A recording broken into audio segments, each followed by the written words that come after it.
നമസ്കാരം. Raf talk ഫുട്ബോളിലേക്ക് ഏവർക്കും സ്വാഗതം.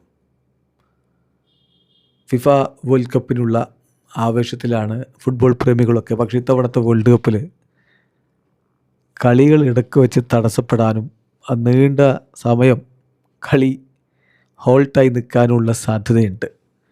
അതിൻ്റെ കാരണം US ചില നിയമങ്ങളാണ്.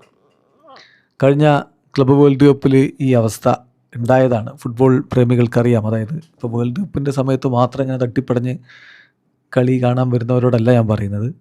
ക്ലബ്ബ് വേൾഡ് കപ്പൊക്കെ കഴിഞ്ഞ വർഷം ഇതേ സമയത്ത് നടന്നപ്പോൾ നമുക്ക് ഓർമ്മയില്ലേ, പല കളികളും നിർത്തിവെക്കുന്നു, കുറേ സമയം കഴിഞ്ഞിട്ട് പിന്നെ റീസ്റ്റാർട്ട് ചെയ്യുന്നു. നല്ല ചൂടാണ്. അതുകൊണ്ട് ഈ ഡഗൗട്ടിലിരിക്കാതെ ചില ടീമുകൾ അവരുടെ ഡ്രസ്സിങ് റൂമിൽ പോയിരുന്ന് കളി വീക്ഷിക്കുന്ന അവസ്ഥയുണ്ടായി. ഇപ്പോൾ ഇങ്ങനെയൊക്കെയുള്ള സംഭവങ്ങൾ അപ്പോൾ US ശരിക്കും പറഞ്ഞാൽ US ചില ഭാഗങ്ങളിൽ ഇത് കളി നടത്താൻ പറ്റുന്ന സിറ്റുവേഷനിലുള്ള ഒരു അന്തരീക്ഷം, ഒരു കാലാവസ്ഥയല്ല. അവിടെയാണ് ഈ കളി നടക്കുന്നത്. അതുകൊണ്ട് തന്നെ കളി ഇടയ്ക്ക് വലിയ രൂപത്തിൽ തടസ്സപ്പെടാനുള്ള സാധ്യതയുണ്ട്.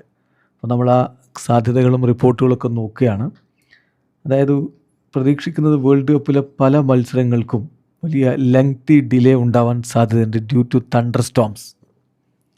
യുണൈറ്റഡ് സ്റ്റേറ്റ്സിൽ ആ സ്റ്റേഡിയത്തിൻ്റെ ഒരു 13 കിലോമീറ്റർ സറൗണ്ടിങ്സിൽ ലൈറ്റ്നിങ് ഉണ്ടായാൽ ഇമ്മീഡിയറ്റ്ലി കളി നിർത്തിവെക്കണമെന്നാണ്. അപ്പോൾ ഇടിമിന്നലുണ്ടായാൽ അതിൻ്റെ ഒരു 13 കിലോമീറ്റർ ചുറ്റളവിൽ ഇടിമിന്നലുണ്ടായാൽ കളി നിർത്തിവെക്കണം എന്നാണ് നിയമം. അപ്പോൾ മാച്ച് പിന്നെ റീസ്റ്റാർട്ട് ചെയ്യാൻ പറ്റുക 30 മിനിറ്റിന് ശേഷമാണ്. 30 മിനിറ്റിന് റീസ്റ്റാർട്ട് ചെയ്തിട്ട് വീണ്ടും ഒരു ഇടിമിന്നൽ ഉണ്ടായാൽ വീണ്ടും ഈ പ്രോട്ടോക്കോൾ ആക്റ്റീവ് ആവും. പിന്നെ 30 മിനിറ്റിൻ്റെ ആ ഒരു കൗണ്ട് ഡൗൺ റീസെറ്റ് ചെയ്യപ്പെടും. അപ്പോൾ അതാണ് അവിടുത്തെ ഒരു നിയമം. ആസ് എ റിസൾട്ട് ചില മത്സരങ്ങൾ മണിക്കൂറുകൾ ഡിലേ ആവാനുള്ള സാധ്യതയുണ്ട്, കഴിഞ്ഞ ക്ലബ്ബ് വേൾഡ് കപ്പിൽ നമ്മൾ കണ്ട പോലെ. അപ്പോൾ അത് ഒരു രസംകൊല്ലിയാവും എന്നുള്ളൊരു ആശങ്ക സ്വാഭാവികമായിട്ടും ഫുട്ബോൾ പ്രേമികൾക്കുണ്ട്. ഇനി അതുകൂടാതെ ക്ലൈമറ്റ് ഇൻ്റർഫറൻസ് എക്സ്പെക്റ്റ് ചെയ്യുന്നത് ഈ 97 വേൾഡ് കപ്പ് മത്സരങ്ങളെ ഈ കാലാവസ്ഥ പ്രശ്നങ്ങൾ ബാധിക്കാൻ സാധ്യതയുണ്ട് എന്നാണ്. ഇത് ക്ലൈമറ്റ് സെൻട്രലിൻ്റെ പഠനത്തിൽ നിന്ന് അവർ അവതരിപ്പിക്കുന്ന കണക്കാണ്. ആകെ വേൾഡ് കപ്പിലുള്ള 104 മത്സരങ്ങളിൽ 97 മത്സരങ്ങളെയും കാലാവസ്ഥാ വ്യതിയാനങ്ങളും അല്ലെങ്കിൽ കാലാവസ്ഥയിലെ അവസ്ഥകൾ ബാധിക്കാൻ സാധ്യതയുണ്ട്. 104 മത്സരങ്ങളിൽ 49 എണ്ണം ഇപ്പോൾ കണക്കാക്കിയിരിക്കും more than a 50% chance of taking place in heat about 28 degree Celsius. 28 ഡിഗ്രിക്ക് മുകളിലായിരിക്കും ഈ മത്സരങ്ങൾ. 104 മത്സരങ്ങളിൽ 49 എണ്ണവും നടക്കുക. അതിനുള്ള സാധ്യത 50% മുകളിലാണെന്നാണ് കണക്കാക്കിയിരിക്കുന്നത്.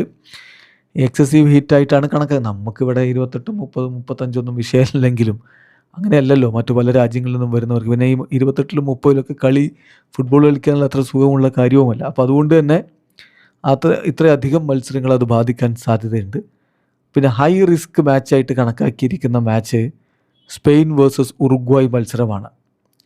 അതിന് ഈ ചൂടിൻ്റെ പരിധി 28 ഡിഗ്രിക്ക് മുകളിൽ പോകാനുള്ള സാധ്യത കണക്കാക്കിയിരിക്കുന്നത് 70%. അപ്പോൾ മാച്ച് വൈകിട്ട് 6 മണിക്കാണ് ഷെഡ്യൂൾ ചെയ്തിരിക്കുന്നത് അവിടുത്തെ ലോക്കൽ ടൈമിന്. എന്നിട്ടുമാണ് ഇങ്ങനെയുള്ളൊരവസ്ഥയുള്ളത്. അപ്പോൾ വെതർ ഒരു കൺസേൺ ആണ്. പല ഫാക്ടറികളുണ്ട്. അതിലൊന്ന് വെതർ ഒരു കൺസേൺ ആണ്. അതിലൊന്ന് അതിൽ തന്നെ ഇപ്പോൾ ഈ ചൂടിൻ്റെ കാര്യം നമ്മൾ പറഞ്ഞു. അതുകൂടാതെ റെയിന് ഒരു കൺസേൺ ആണ്. ഇത് മത്സരങ്ങൾ പോസ്റ്റ്പോൺ ചെയ്യപ്പെടാനുള്ള സാധ്യതയുണ്ട്. പ്രത്യേകിച്ച് ലൈറ്റ്നിങ്, സ്റ്റേഡിയത്തിന് അടുത്ത് ലൈറ്റ്നിങ് ഉണ്ടായാൽ, നമ്മൾ ആദ്യം പറഞ്ഞ വിഷയം അതാണ്, കളികൾ മാറ്റിവെക്കാനുള്ള സാധ്യതയുണ്ട്. പിന്നെ NOAA അതായത് US ക്ലൈമറ്റ് ഏജൻസിയാണ്. അവർ ഇൻഡിക്കേറ്റ് ചെയ്യുന്നത് 82% പ്രോബിലിറ്റിയാണ് എൽനിനോ ഫിനോമിനൽ. അതെന്ന് പറഞ്ഞാൽ എൽനിനോ ഫിനോമിനൻ, എൽനിനോ പ്രതിഭാസം നിങ്ങൾക്കറിയാലോ.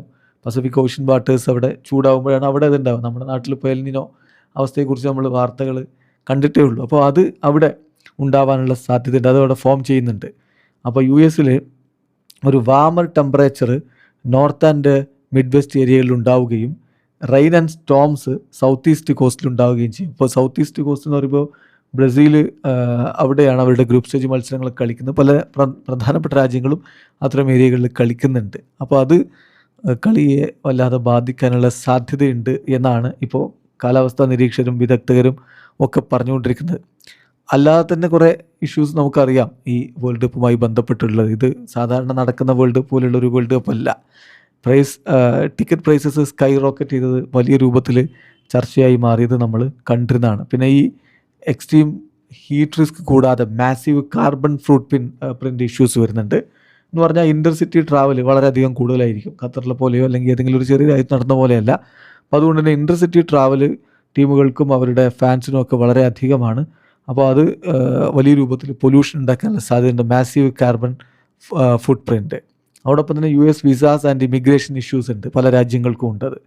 എന്ന് പറഞ്ഞാൽ ട്രാവൽ ബാൻസ്, വിസ ബോൺസ്, അതുപോലെ റെസ്ട്രിക്ഷൻസ്, ഇതൊക്കെ ഹെയ്റ്റി, ഇറാൻ തുടങ്ങിയ രാജ്യങ്ങൾക്കൊക്കെ ബുദ്ധിമുട്ടുണ്ടാക്കും എന്നതാണ് മറ്റൊരു പ്രധാനപ്പെട്ട കാര്യം. പിന്നെ NFL സ്റ്റേഡിയങ്ങളിലാണ് കളി പലതും നടക്കുന്നത്. അപ്പോൾ അതുകൊണ്ട് തന്നെ പിച്ച് പുതുതായിട്ട് അവിടെ പുല്ലൊക്കെ വെച്ച് പിടിപ്പിച്ച് കളിക്കുന്നതാണ്. അപ്പോൾ അതിൻ്റെ ടർഫ് ഗ്രാസിനെ കുറിച്ചൊക്കെ ടെമ്പററി ഗ്രാസാണ് വെക്കുന്നത്.